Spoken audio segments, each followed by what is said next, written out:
छोटी, बड़ी भाभी कहाँ है? क्यों, क्या हुआ? इतनी देर हो गई, मेरे कमरे की सफाई नहीं हुई अभी तक। तो एक काम कर लो ना, उस कोने में झाड़ू पड़ा है, उसे उठा लो और अपने कमरे की सफाई खुद कर डालो। क्या? मैं झाड़ू लगाऊंगी? मैं? तो और कौन करेगा? वही जो आज तक करती आई है, इस घर की सफाई करती आई है, झाड़ू लगाती आई है। कौन? बड़ी भाभी ना, वो आज तक बड़ी भूल करती आई हैं। तुम्हारा काम कर करके उन्होंने तुम्हें सुस्त और काहिल बना दिया है। क्या? मेरी बात पूरी तरह सुन लो। औरत जात को अपना काम खुद कर लेना चाहिए।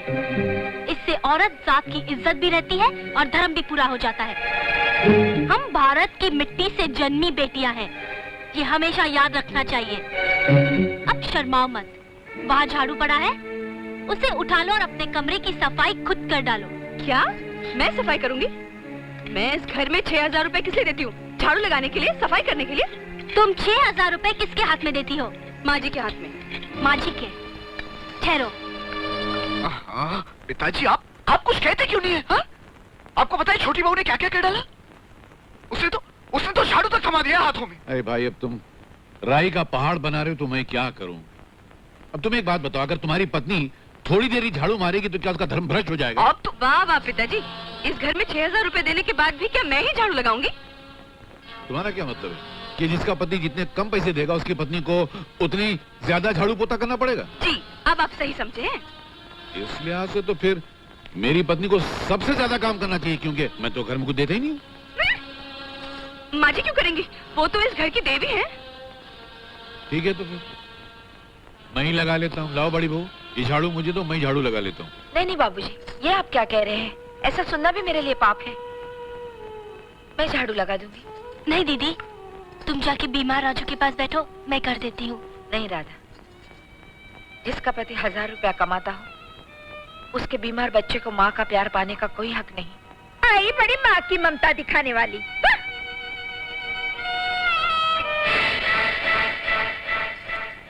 राधा, राधा बेटी। कौन साहब हैं आप? जी, मैं राधा का मामा हूँ, आप लोगों से मिलने आया हूँ।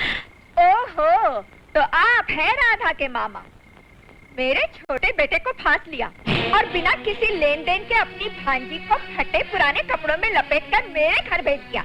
ये धर्मशाला है या किसी भिखारी के पालने की जगह? हाँ? अब आ ही गए हो महाशय, तो एक बात सुन लो। मैंने तो सोच रखा था कि मैं अपने बेटे रवि की शादी कोई ऐसी लड़की से करूंगी जो बहुत सारा दहेज लाए, एक बहुत बड़ा टीवी। ब्लैक एंड व्हाइट या कलर, वो भी तो बतलाओ ना बेचारों को। तुम चुप रहो जी। हाँ, और 1 लाख रुपए पूरे नगद। हाँ, 1 लाख रुपया तो सबसे ज्यादा जरूरी है। देखिए माशे, मेरी बीवी को इस उम्र में नए नए शौक पैदा हुए। उसे कलर टेलीविजन चाहिए, VCR चाहिए, गहने चाहिए, नए नए कपड़े चाहिए, स्कर्ट चाहिए, ऊंची एड़ी वाला सैंडल चाहिए, किसी भी हालत में चाहिए, चाहे उसके लिए उसे अपने बेटे ही नीलाम करना क्यों न पड़ जाए। तुम बहुत बोल चुके, चुप रहो। हाँ, रुपयों का इंतजाम कब तक होगा? अरे सर झुकाए क्या खड़े हो? अगर इंतजाम जल्दी नहीं हुआ ना तो याद। तो क्या करोगी? अब दुर्गा, मैं तुमसे पूछता हूँ, अगर इंतजाम नहीं हुआ तो तुम क्या करोगी? अपनी बहू को जिंदा जला डालोगी? कभी भूल कर ये काम मत करना, क्योंकि आजकल बड़ा सख्त कानून है उस सास के लिए जो अपनी बहू को जिंदा जला डालती है। कम से कम 14 साल की कैद हो जाती है उसको, और अंदर तुम्हारी तानाशाही भी नहीं चलेगी। और सबसे बड़ी बात यह है कि तुम्हारी गालियां सुनने को, तुम्हारा जुल्म सहने को और तुम्हारी सेवा करने को तुम्हारी बड़ी बहू भी अंदर नहीं होगी। समझ गई? हाँ हाँ समझ गई। मामा जी, चले जाइए अब यहाँ से, चले जाइए, और आइंदा इस घर की चौखट पर कदम मत रखिएगा। चले जाइए मामा जी, चले जाइए। आज के बाद इस घर की दहलीज पर कदम भी नहीं रखूंगा। गरीब इंसान अपनी औलाद को ज़बानी प्यार और शब्दों की दौलत ही दे सकता है, क्योंकि दुनिया की दौलत तो उसकी हैसियत से बाहर होती है। बेटी, मैं ये अंगूठी लाया था तेरे लिए। जरा देखूं तो अंगूठी। इतनी हल्की अंगूठी? तुमने हमें अपनी तरह भिखारी समझ रखा है क्या?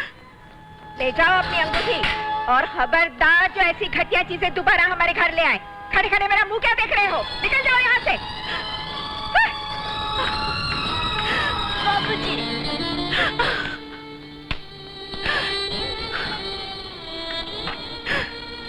बाबूजी,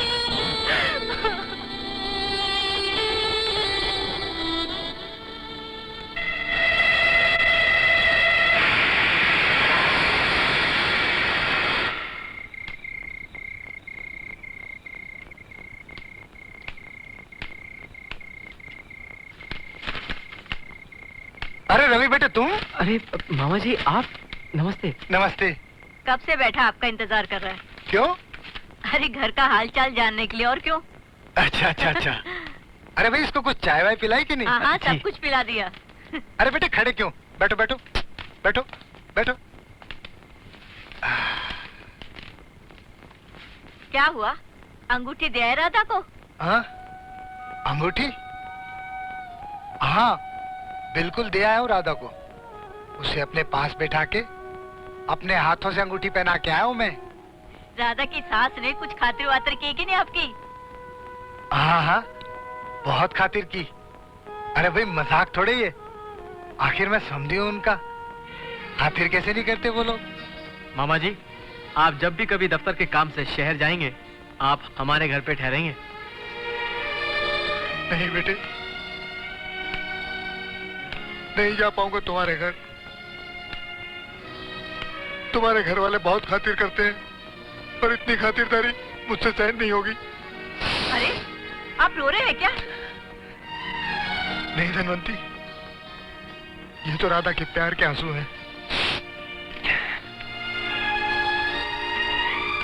बचपन से आज तक हमारी राधा ने कितने दुख झेले, ये किसे पता था कि उसके नसीब में ये दिन भी देखना लिखा है। इसलिए आज मेरे लाख रोकने के बावजूद ये आंसू खुद ब खुद बह जा रहे हैं।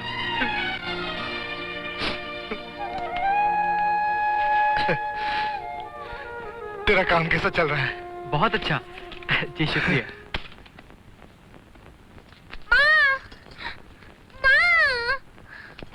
दीदी राजू रो रहा है। ओह गॉड, क्या बात है राजू? अरे तुझे तो तेज बुखार है। दीदी भी आप यहाँ बैठी हुई है। दीदी क्या? ये इतनी सारी कटहल की सब्जी किसके लिए बना रही हैं आप? मोहिनी की नौकरानी आज आई नहीं है, वही मुझे सारा कटहल सब्जी बनाने के लिए देके गई है। मोहिनी रहती अपने पति के घर में और आपको कटहल की सब्जी काटने को दी है। वाह, और आप है जो यहाँ बैठकर कटहल काट रही हैं। बाहर राजू रो रो के बेहाल हो रहा है और आप। दीदी चलिए उठिए यहाँ से। नहीं राधा, मोहिनी ने देख लिया तो वो नाराज हो जाएगी। आप चलिए यहाँ से। नहीं राधा छोड़ो ना मुझे, मुझे मेरा काम करने दो। आपको आपके बीमार राजू की कसम। राधा चलिए यहाँ से। अरे चलिए अंदर जाइए आप।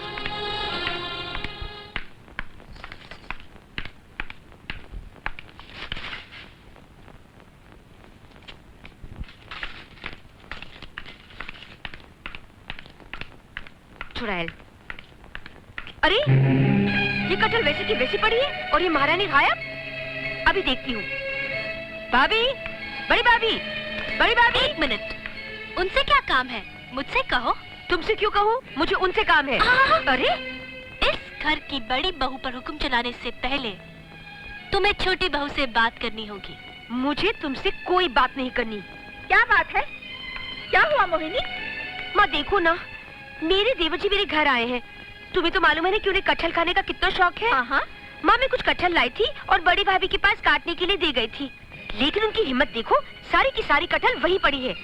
कटहल काटना छोड़कर महारानी अपने कमरे में आराम फरमा रही है। मगर बड़ी बहू ने कटहल क्यों नहीं काटा? बड़ी भाभी को कटहल काटने से मैंने रोका है। तुमने मना किया है? जी हाँ, मैंने मना किया है। हम हिंदुस्तानी लड़कियाँ अपने मायके से पता नहीं क्या क्या उम्मीदें, क्या क्या सपने लेकर आती हैं। ओह, मगर यहाँ आने के बाद हमें अपनी उम्मीदों का गला घोटना पड़ता है। हमारे सपनों को भुलाकर हमें नौकरानी बनना पड़ता है। इसके बाद भी हम हालात से समझौता करके नौकरानी बनना मंजूर कर लेते हैं।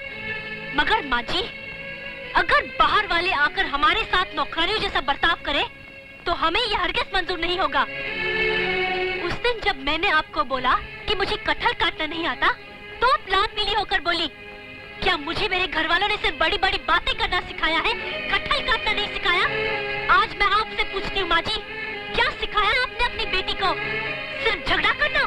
सुन लो माँ, सुन लो। तुम सुनो श्रीमती मोहिनी जी, अगर तुम्हें अपने देवर को कटहल खिलाने का इतना ही शौक है तो अपनी माँ से कहो कि तुम्हें कटहल काटना सिखा दे।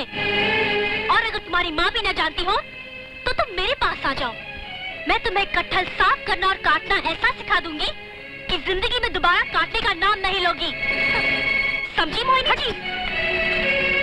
माँ, मेरी नाक कट जाएगी आज देवर के सामने। क्या खिलाऊंगी उन्हें आज? अरे बेटी, तुम अपने देवर को किसी अच्छी होटल में ले जाके खाना खिला देना। इस बहाने मैं भी तुम्हारे साथ खाने आ जाऊंगी।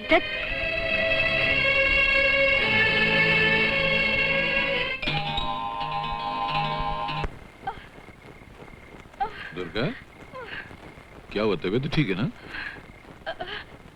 बड़ी बेचैनी सी हो रही है, आंखों के सामने अंधेरा सा छा रहा है, सीने में भी कुछ घुटन सी हो रही है। ऐसा लगता है किसी ने भारी पत्थर सीने पे रख दिया हो। हाय हाय, अब तो मेरा ये हाथ भी काम नहीं कर रहा है। मेरा दिमाग काम नहीं कर रहा। तुम दिन भर चीखोगी चिल्लाओगी तो यही सब होगा, और क्या होगा? चुपचाप पड़े रहो, बेकार में मेरा जी मत चलाओ। तुम्हें तो सिर्फ मेरा ही चिल्लाना सुनाई देता है। छोटी बहू और बड़ी बहू दोनों दिन भर घर में तूफान मचाती है, उनकी आवाज नहीं पहुंचती ना तुम तक? नहीं। क्या? नहीं पहुंचती है।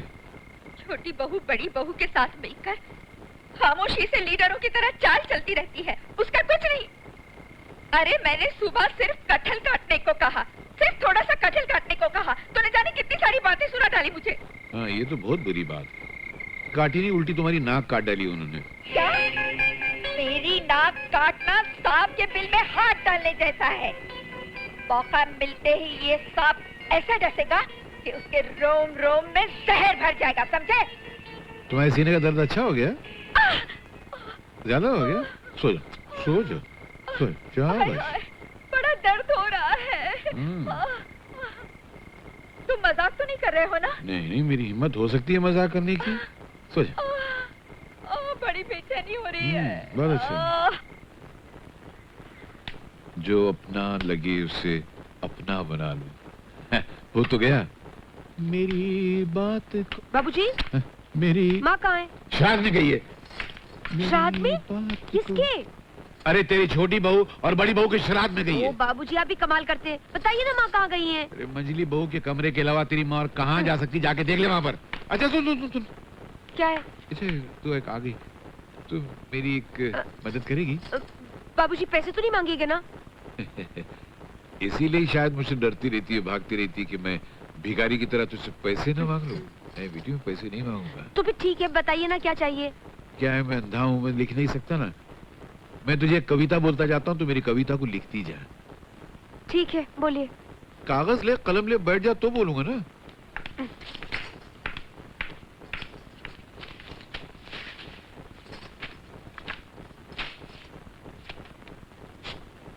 हाँ बोलिए। मेरी बात को यूं हंसी में न टालो, जो अपना लगे उसे अपना बना लो, जो अपना लगे उसे अपना बना लो, जो अपना लगे उसे अपना बना लो, जो अपना लगे उसे अपना बना लो, जो अपना लगे उसे। बाबूजी, मैं कविता लिखा रहा हूँ। किसे लिखवा रहे हैं आप? सामने मोहिनी नहीं बैठी है? यहाँ आपके अलावा और कोई नहीं है बाबूजी। तबे को बाहर निकल गई। मैं देख नहीं सकता तो ये लोग मेरे अंधेपन का मजाक उड़ाते हैं। इनके कारण मैं अंधा बन गया। इनके कारण? हाँ, इनके कारण मैं अंधा हो गया। इस जमाने में नौकरी किया करता था तो मेरी आंखों से पानी बहने लगा, धुंधला दिखाई देता था। डॉक्टर ने कहा कि तुम ऑपरेशन करा लो तो तुम्हारी आंखें ठीक हो जाएंगी, वरना हमेशा के लिए अंधे हो जाओगे। मैंने मेरे मालिक से हाथ जोड़कर अपने प्रोविडेंट फंड से 10,000 रुपए उधार मांगे। उसने पैसे दिए। मैंने डॉक्टर से ऑपरेशन की तारीख मुकर्रर की, लेकिन मैं जिस दिन ऑपरेशन कराने जा रहा था। अजी सुन रहे हो? क्या है, जल्दी बोलो, मेरी गाड़ी की देर हो रही है। अविनाश बाबू आए थे, कह रहे थे 10 दिन के बाद उनका बेटा दीपक विदेश जा रहा है। उसके विदेश जाने से पहले मोहिनी और दीपक का ब्याह हो जाए तो अच्छा होगा। 10 दिन के अंदर? मेरा मतलब होगा कैसे? इतना पैसा आएगा कहाँ से? वैसे भी बेचारी मोहिनी के 3 रिश्ते तो टूट चुके हैं। अगर ये रिश्ता भी टूट गया तो सारी जिंदगी ये घर में कुंवारी बैठी रहेगी। अच्छी बात। ये मेरा सामान अलमारी में रख दो। मैं डॉक्टर हशमत को टेलीग्राम भेज दूंगा कि मेरा अपॉइंटमेंट कैंसिल कर दो। मैं बेटी का ब्याह करा रहा हूं, इसलिए